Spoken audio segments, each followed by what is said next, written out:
নতুন বছরে আমরা আসলে কি চাই? আমরা যা চাই বা যা প্রত্যাশা করি তা হচ্ছে দ্রব্যমূল্য নিয়ন্ত্রণে থাকুক, মূল্যস্ফীতি কমে আসুক। জুলাই গণঅভ্যুত্থানে যারা হত্যাযজ্ঞ চালিয়েছে তাদের কঠিন শাস্তি হোক, অর্থাৎ এই বছরের মধ্যে। আর সরকার যে পরিকল্পনা নিয়েছে ডিসেম্বরের মধ্যে বা ডিসেম্বরে নির্বাচন হতে পারে অথবা আরও 6 মাস পিছাতে পারে, তো ডিসেম্বরে নির্বাচন হোক। অর্থাৎ এই যে বিচার প্রক্রিয়া, যারা এই লুটপাট করেছে দেশটাকে, দেশের যে মানুষের উপর অত্যাচার চালিয়েছে, গুম খুন হত্যা রাহাজানির সাথে জড়িত, তাদের বিচার হোক। এবং জুলাই গণঅভ্যুত্থানে যারা এরকম বর্বরচারিত যে হত্যাকাণ্ডটি চালিয়েছে, যা যাতে কেউ চোখ হারিয়েছে, কেউ হাত হারিয়েছে, কেউ পা হারিয়েছে, তো এই যে ঘোষণাপত্র, এরকম ঘোষণাপত্র এখন কিন্তু সরকারের কাছে আসবে বা সরকারের নিকট থেকে আসবে।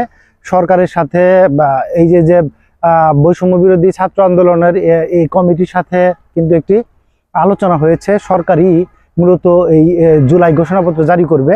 যে সমস্ত ইস্যু নিয়ে আসছে, যে এই যে নির্বাচনের আগেই যেন এই সমস্ত ইস্যুগুলো সমাধান করা হয়, অর্থনৈতিক বিষয়গুলো যেন আসে, বিচার প্রক্রিয়াও যেন আসে, এই বিষয়গুলো সমাধান করেই যেন নির্বাচন দেওয়া হয়, এমনটি বৈষম্য বিরোধী ছাত্র আন্দোলনের যারা নেতা আছে, সমন্বয়ক যারা আছে, যারা এই জাতীয় নাগরিক ঐক্যের আছে নেতৃত্ব দিচ্ছে, তারা কিন্তু সেটি বারবার তুলে ধরেছেন যে এই আওয়ামী দোসর যারা আছে, এই বিগত সরকারের সময় যারা এই প্রশাসনে থেকে, যারা পুলিশে থেকে বা অন্য বিভিন্ন বা কর্মে থেকে যারা তাদের সহযোগিতা করেছে, সহযোগী হিসেবে কাজ করেছে, তাদের বিচার হওয়া আসলে জরুরি।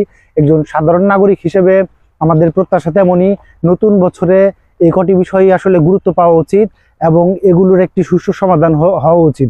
বিগত বছরে 2024 সালে আমাদের বড় অর্জন হচ্ছে ফ্যাসিবাদী দূর করে এই যে নতুন সরকার প্রতিষ্ঠা এবং গণতন্ত্রের যাত্রা, সেটি কিন্তু শুরু হয়েছে। তো গণতন্ত্রের পূর্ণাঙ্গ যাত্রা যেন ডিসেম্বরে আমরা দেখতে পাই, সেটি মূলত আমরা প্রত্যাশা করছি।